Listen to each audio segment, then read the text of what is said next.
আসসালামু আলাইকুম ভিউয়ার্স, আপনাদের প্রত্যেকের জন্য আরেকটি গুরুত্বপূর্ণ মেকানিক্যাল ভিডিও নিয়ে আমরা দাঁড়িয়েছি। সেটা হলো, আপনারা জানেন যে বিবিটি ইঞ্জিন বলেন বা ইএফআই ইঞ্জিন বলেন, সেই ইঞ্জিনগুলোতে যে সমস্ত সেন্সরগুলো আছে, সেন্সরগুলো কোন জায়গায় কোন সেন্সরটা থাকে সেটা মূলত আমরা আজকে দেখাবো, এবং তার কোনটার কী কাজ সে সম্পর্কে মূলত আজকের আমার এই কন্টেন্টটা নিয়ে আমরা দাঁড়িয়েছি।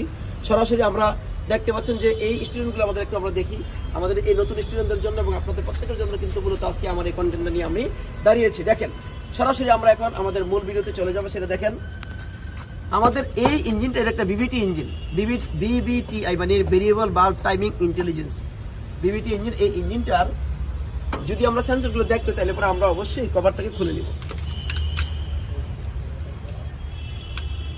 কভারটাকে আমরা একটু খুলে নেব।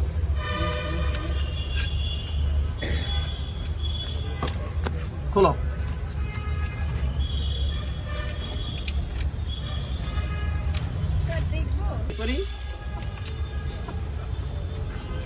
এবার আসো, আমরা এই কভারটা খুলে নিই এবং আস্তে আস্তে করে আমরা এখন দেখবো যে কোনটা কোন ধরনের সেন্সর। সবচেয়ে প্রথমে যে সেন্সরটা আছে এটা প্রথমে আপনাদেরকে দেখাই আমি। এটা হচ্ছে বিবিটিআই সেন্সর।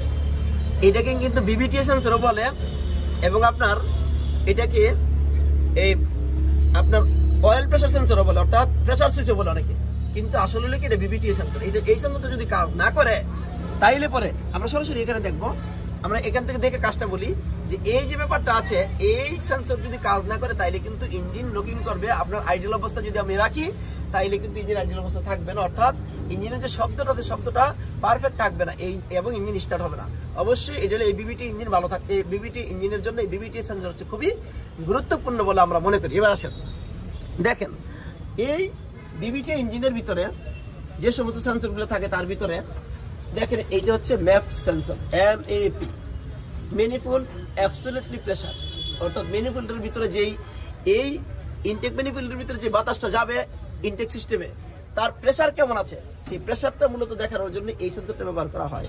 আমাদের বাংলাদেশে আমরা একটু মনোযোগ সহকারে খেয়াল করবো, আমাদের বাংলাদেশে যে সমস্ত গাড়িগুলো আছে প্রত্যেকটি গাড়ি যখন তেলে চলবে তখন এই সেন্সরটা যদি আমরা এরকম খুলে দিই, আমরা যদি এই সেন্সরটাকে এরকম খুলে দিই,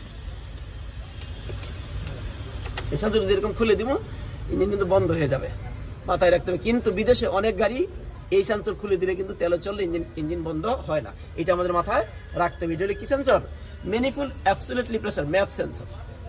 ঠিক আছে, অবস্থানও দেখলাম এবং কাজও আমরা বুঝতে পারলাম। তারপরে আসি আমরা, দেখেন এটা হচ্ছে থ্রোটল বাল্ব, এইটা হলো অ্যাক্সিলারেটর, তার থ্রোটল বাল্ব। দেখেন এইখানে থ্রোটল পজিশন সেন্সর, এটা আমরা অনেকেই জানি, দেখছি আমরা অন্যান্য বিবিটি ইঞ্জিনের ভিতরে সহজে আমরা এই জিনিসটা দেখতে পারি। এটা একটু ভিতরের দিকে আছে, দেখেন এখানে থ্রোটল বাল্ব আছে, এটা হলো থ্রোটল পজিশন সেন্সর, অর্থাৎ থ্রোটল বাল্ব কতটুকু খুলবে বন্ধ হবে সেটা কিন্তু ইস্যুকে জানানোর জন্য মূলত এই সেন্সরটা ব্যবহার করা হয়ে থাকে। প্রত্যেকটি সেন্সর আমরা আপনাদেরকে দেখানোর চেষ্টা করব। এবার আসি আমরা আর একটু জটিল জায়গায় যাব, সেটা হলো দেখেন এই জায়গায় চলে যাই নিচের দিকে দেখবেন যে এখানে সেন্সর আছে, এটা হলো নক্স সেন্সর। সবসময় মনে রাখবেন সকল ইঞ্জিনের নক্স সেন্সর থাকবে হচ্ছে এই সিলিন্ডার ব্লকের ভিতরে নক্স সেন্সর থাকবে, এটা আমাদের মনে রাখলেই হলো এটা নক্স সেন্সর।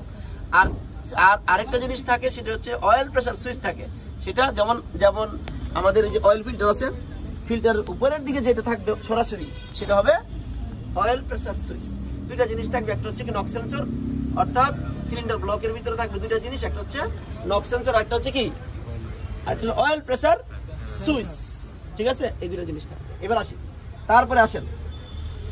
তারপরে হলো আরো দুইটা সেন্সর গুরুত্বপূর্ণ। দেখেন এখানে উপরে কি থাকে, এটা বিবিটি ইঞ্জিন, তো এইটার ভিতরে ক্যাম আছে কয়টা? দুইটা।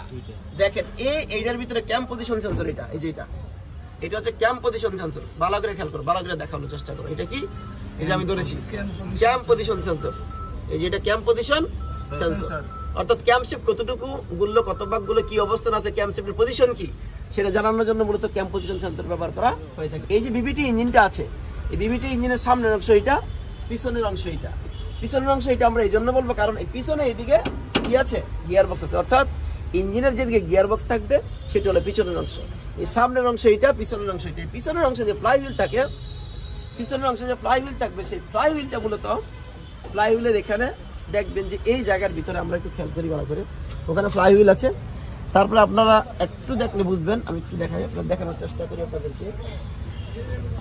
ক্র্যাঙ্কশ্যাফট যে আছে, এই যে দেখেন ওইখানে থাকে ফ্লাইহুইল, আর এই পাশে এই যে এখানে ফুলি আছে, মেন ফুলি আছে, মেন ফুলির এখানে যখন নিচে আমরা হাত দেবো, এই আমরা নিচে হাত দিলাম, এই যে পাইছি এই যে এটা দেখেন, খেয়াল করেন ভালো করে, বড় করে আমরা দেখানোর চেষ্টা করবো। এইটা হলো ক্র্যাঙ্ক পজিশন সেন্সর, এই যে এই জায়গার ভিতরে থাকে ক্র্যাঙ্ক পজিশন সেন্সর, আমরা বুঝতে পারছি কিনা? এটা হলো ক্র্যাঙ্ক পজিশন সেন্সর, আর এই পাশে থাকবে হলো ক্যাম পজিশন সেন্সর। আমরা পেয়েছি মোটামুটি, যদি আপনারা উক্ত ভিডিও দেখেন তাহলে সহজে বুঝতে পারবেন। মোটামুটি আমরা বুঝলাম যে এটা হচ্ছে ম্যাপ সেন্সর। তারপরে আরেকবার বলে যে সেন্সরগুলো আমি, আর এটা অবশ্যই আমি বলেছি যে বিবিটিএ সেন্সর, তারপরে হলো ম্যাপ সেন্সর, বিবিটিএ সেন্সর, তারপরে হচ্ছে হলো থ্রোটল পজিশন সেন্সর, তারপরে নক সেন্সর আছে উপরে, তারপরে হলো অয়েল প্রেসার সুইচ আছে, তারপরে হলো আপনার ওই নিচে আছে ক্র্যাঙ্ক পজিশন সেন্সর, পিছনে হলো ক্র্যাঙ্ক পজিশন সেন্সর। মোটামুটি এই সেন্সরগুলোর আমরা অবস্থান এবং কাজ আপনাদের দেখানোর চেষ্টা করেছি। আপনার উক্ত ভিডিওটা দেখলে সহজে বুঝতে পারবেন যে কোন সেন্সর কোন জায়গায় থাকে বিবিটি ইঞ্জিনে এবং তাদের কি কাজ সেটা সম্পর্কে ভালোভাবে জানতে পারবেন বলে আমি মনে করি। ধন্যবাদ সবাইকে।